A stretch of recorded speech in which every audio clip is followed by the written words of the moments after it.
পাকা আম ফুরিয়ে যাওয়ার আগে একবার এই ম্যাঙ্গো জেলি পুডিংটা বানিয়ে দেখতে পারেন। এই গরমে মন প্রাণ কলিজা একদমই ঠান্ডা করার মতো একটা জেলি পুডিংয়ের রেসিপি আজকে শেয়ার করব। এই জেলি পুডিংটা সারাদিনের ক্লান্তি দূর করার পাশাপাশি আপনাদেরকে দিবে অনেকটাই রিফ্রেশিং। তো কিভাবে এই মজাদার ম্যাঙ্গো জেলি পুডিংটা তৈরি করে নেবেন পারফেক্টলি আজকে শেয়ার করব সেই রেসিপি। হ্যালো এভরিওয়ান, আসসালামু আলাইকুম। সবাই কেমন আছেন? আশা করি সবাই আল্লাহর রহমতে সুস্থ আছেন, ভালো আছেন। আলহামদুলিল্লাহ, আমরা আল্লাহর অশেষ রহমতে ভালো আছি। তাহলে চলুন কথা না বাড়িয়ে মূল রেসিপিতে চলে যাই। বিসমিল্লাহির রহমানির রহিম। ম্যাঙ্গো জেলি পুডিং বানানোর জন্য ফার্স্টেই দেখতে পাচ্ছেন আমি এখানে পাকা একটি আম নিয়েছি। এখন আমি আমগুলোকে কেটে নিচ্ছি দুই সাইড থেকে আমগুলোকে কেটে নেওয়ার পর আমি এইভাবে আমগুলোকে কিউব করে কেটে নিব। আপনারা যেইভাবে সুবিধা ঠিক সেভাবেই আমটাকে কেটে নেবেন। এখানে আমি ম্যাঙ্গো জেলি পুডিং বানানোর জন্য বড় সাইজের একটি আম নিয়েছি। আপনারা যদি পুডিংটা একটু বড় করে তৈরি করতে চান তাহলে এখানে দুটো আম নিতে পারেন।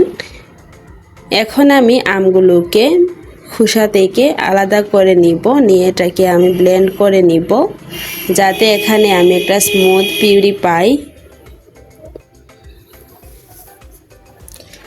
ভিডিওর এই পর্যন্ত এসে যারা একটি লাইক দিতে ভুলে গিয়েছেন, অনুরোধ করব একটি লাইক দিয়ে সম্পূর্ণ ভিডিওটি কন্টিনিউ করবেন। আর আমার চ্যানেলে যদি নতুন হয়ে থাকেন, আমার ভিডিওর কোনো অংশ আপনাদের কাছে ভালো লাগে তাহলে প্লিজ আমার চ্যানেলটিকে সাবস্ক্রাইব করে পাশে থাকা বেল আইকনটি অলে প্রেস করে রাখবেন। এতে করে আমি নতুন কোনো ভিডিও আপলোড করার সাথে সাথেই নোটিফিকেশন আপনাদের কাছে পৌঁছে যাবে।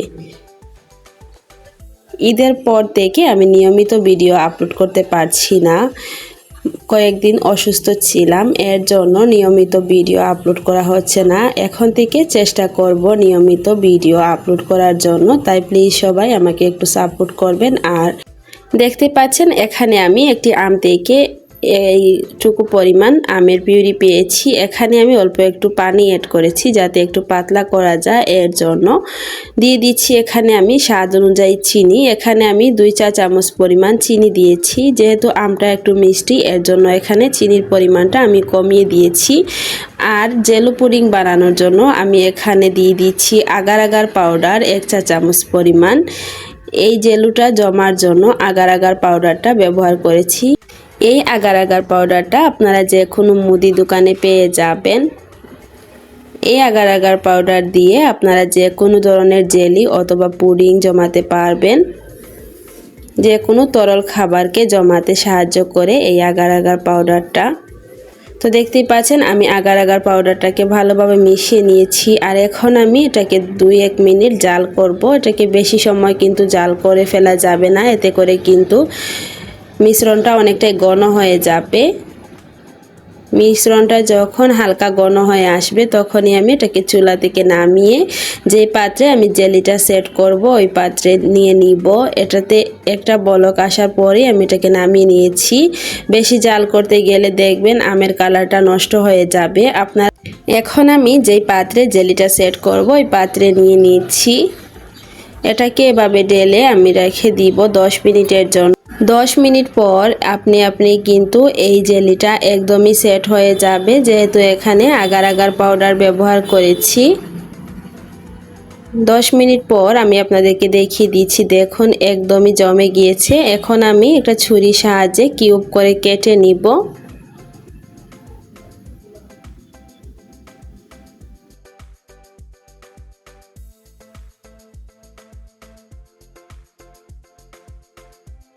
তো দেখতেই পাচ্ছেন আমি এখানে জেলিটা কেটে নিয়েছি কিউব করে। আর মাশাআল্লাহ জেলিটা কতটা পারফেক্টভাবে তৈরি হয়েছে আপনারা দেখতেই পাচ্ছেন।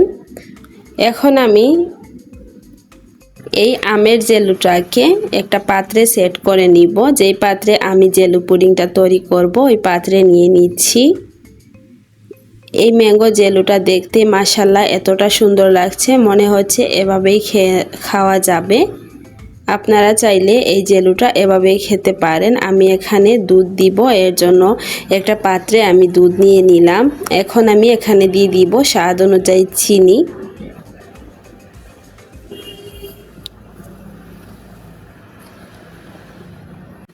আর দিয়ে দিব আগার আগার পাউডার। এখানে আমি আবারও 1 চা চামচ আগার আগার পাউডার দিয়ে দিচ্ছি। দিয়ে আবারও আমি দুধের সাথে ভালোভাবে মিশিয়ে নিচ্ছি।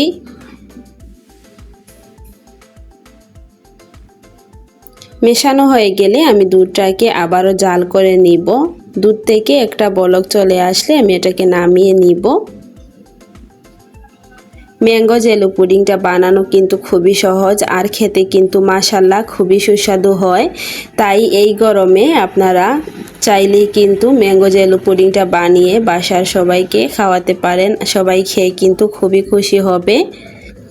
আর বাচ্চারা কিন্তু এই জেলি পুডিংটা খেতে খুবই পছন্দ করে। তাই দোকান থেকে বাচ্চাদেরকে জেলি পুডিং কিনে না দিয়ে এখনই কিন্তু সুযোগ, পাকা আম দিয়ে বাসায় নিজের হাতে জেলি পুডিং তৈরি করে দিতে পারবেন।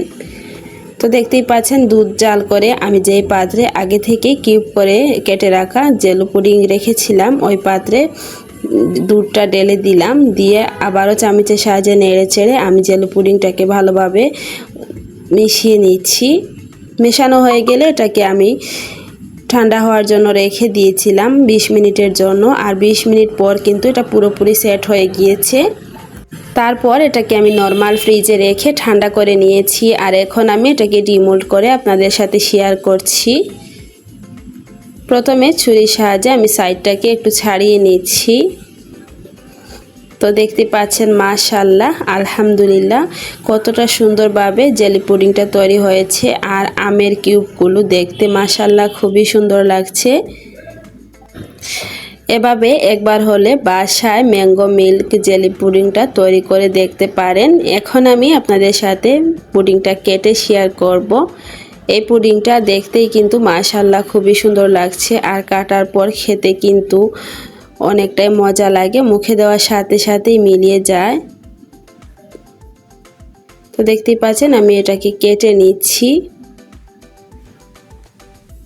আমার এই ম্যাঙ্গো জেলি পুডিংটা যদি ফলো করে আপনারা বাসায় ম্যাঙ্গো জেলি পুডিং তৈরি করেন, আমি গ্যারান্টি দিয়ে বলতে পারবো একদমই পারফেক্ট জেলি পুডিংটা আপনারা তৈরি করে নিতে পারবেন।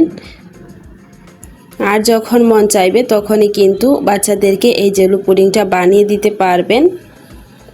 তো এই ছিল আমার আজকে ম্যাঙ্গো মিল্ক জেলি পুডিংয়ের রেসিপি। আপনাদের কাছে কেমন লাগলো প্লিজ কমেন্ট করে জানাবেন। যদি ভালো লাগে তাহলে প্লিজ ফ্রেন্ডস অ্যান্ড ফ্যামিলির সাথে আমার ভিডিওটি শেয়ার করে দিবেন। সবাই অনেক বেশি ভালো থাকবেন, সুস্থ থাকবেন। দেখা হবে পরবর্তী কোনো ভিডিওতে। আল্লাহ হাফিজ, আসসালামু আলাইকুম।